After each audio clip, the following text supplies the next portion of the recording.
I don't exactly hate you, but if you were on fire and I had water, I'd drink it. Sino ang nakapatay kay Magellan? Ang initials niya ay LL. Marina! Lito Lapid. Ano ka ba? Hindi Pampanggenyo ang tinutukoy ko. Taga Cebu, Cebuano. Alam mo yan? Leto Lapid. Ano ba? Inuulit-ulit ang pangalan ng taong ito. Inuulit-ulit. Go! Leto Lapid. Maikli lang yung pangalan niya para nickname lang. Go! Lot. Yung pinatay nila si Magellan, marami siyang kasama. Oo. Lot and friends. Loka kayo.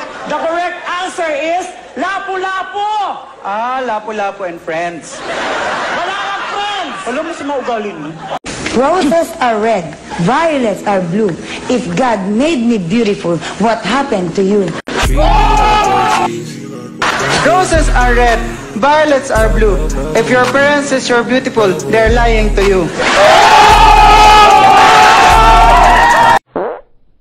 Ano ang pangalan ng puno na national tree ng Pilipinas? Starts with letter N.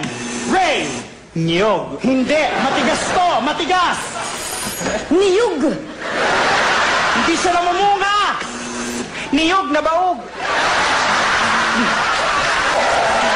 Ano ba yan? Matigas, hindi namumunga. Tapos, nakikita lang ito sa mga virgin forest. Go, Marina! Virgin coconut oil. Puno nga, puno! Ano? Virgin coconut tree. Puno to, puno na malaking malaki. Sa sobrang laki nito, kapag pumunta ka sa ilalim, pwede kang magpalamig. Go! Ice buko. The correct answer is Nara. Kamay sa talampakan. Nara flavor. Oo, sarap yun.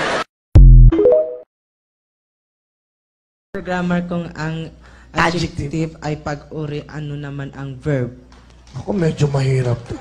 Bibigyan kita ng tip. Dahil nagkagasolin boy ka. Alam ko, hindi malaki sweldo mo.